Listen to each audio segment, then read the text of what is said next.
I really enjoyed the talk last time. And today we're going to begin with, if you allow me to talk about some of the benefits really quick, some of the benefits of finding the one thing, to find what matters most in the different areas of our lives.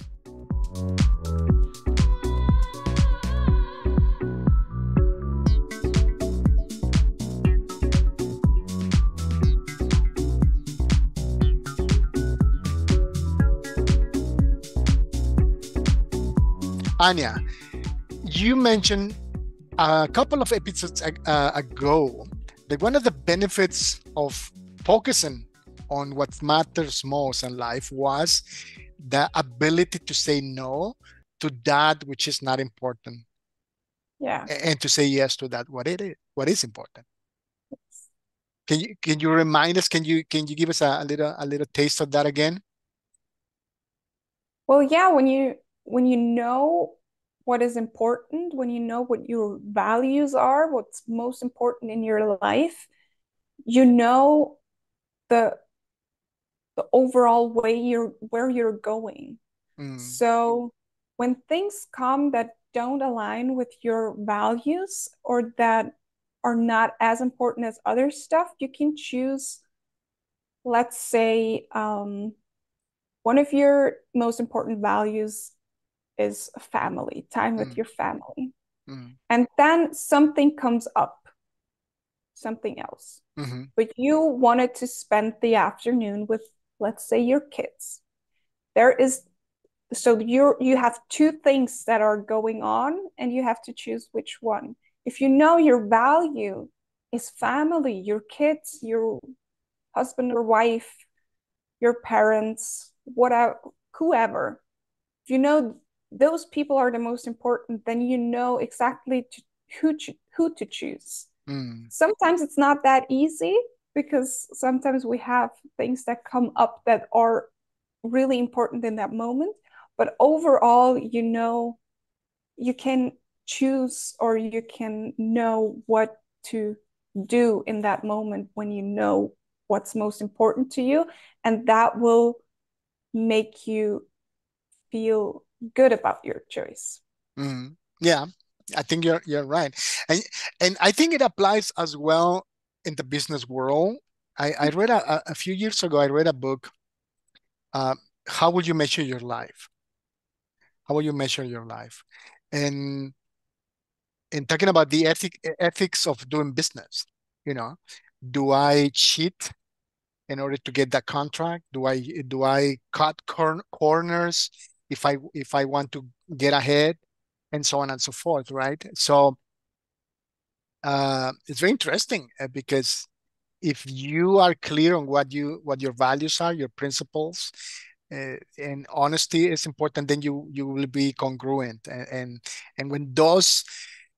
when you are tested on those times, oh, if I do this, I can get ahead, but it's a little edgy, a little gray area.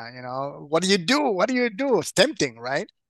Yeah. Hopefully we'll decide and do the right thing.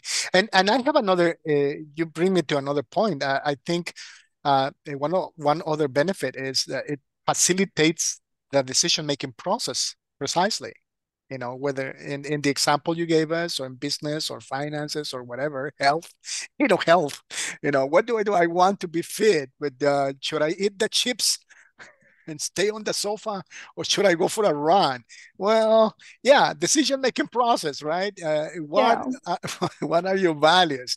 So I think that's one benefit. By if we concentrate on the most important thing, and we know what's valuable, then we'll eliminate unnecessary distractions and choices.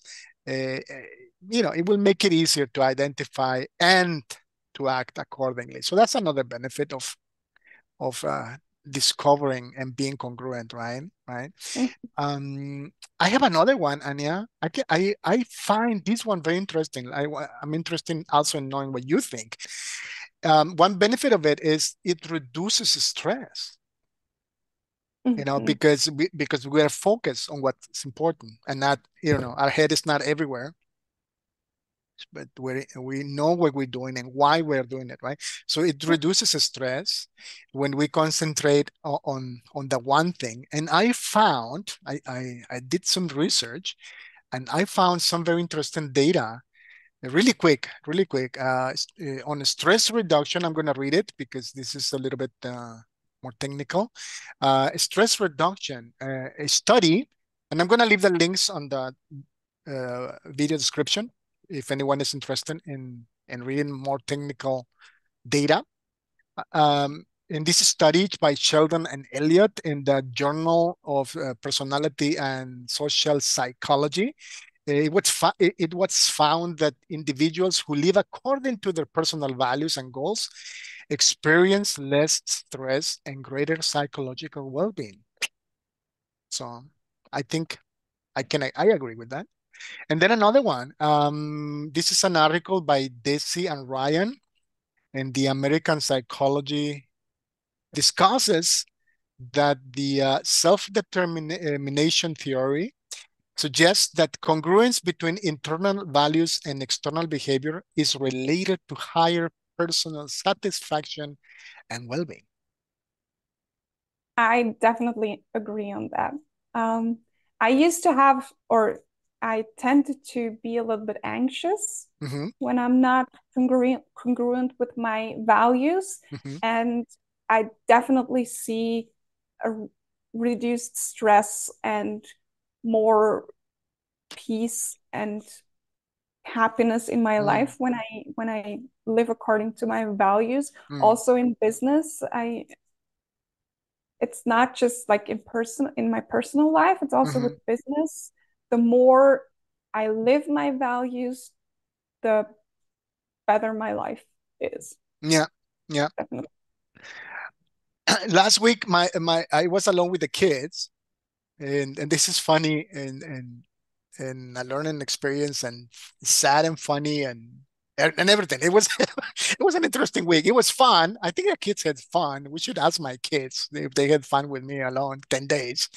And my wife was in Switzerland, in your homeland, and doing some Weiterbildung. What is that called now? Continual education, I believe it is of English. In any case, I was alone with the kids. So I had a lot of time, but when the kids were home, I had a lot of things to do alone. Needless to say, it meant that during those 10 days, I had to make compromises. And sometimes my personal goals and activities had to be second to what mattered most, in this case, the kids. But I did notice a little bit more stress in me. Not because I was doing something for my kids, because different meetings, different activities, and cooking and cleaning and things like that. Not because of that, but because I wasn't focusing on my things. So though sometimes it happens, but I experienced a little bit of unbalance during those days. So yeah, but now it's better. We're back to business. Great. That's amazing. One more, and then we'll go into the practice, right? Practice. Yeah. I think overall, finding and concentrating us on the one thing will improve our overall quality of life. I believe, whether that is our spiritual life, whether that is our physical life, with personal, our relationships, our professional life, finances, and so on and so forth. I think if we are focusing on what really matters most, it will bring balance to the force. I'm thinking Star Wars right now, but no, really. I mean, for a long time, I don't know about you, but for a long time, I didn't really took it seriously. This how important work-life balance is to find that sweet spot Mm-hmm. between professional life and your personal life, your family, or many other areas. I mean, we talk about spiritual and Mm-hmm. fitness and so on and so forth. So yeah, balance.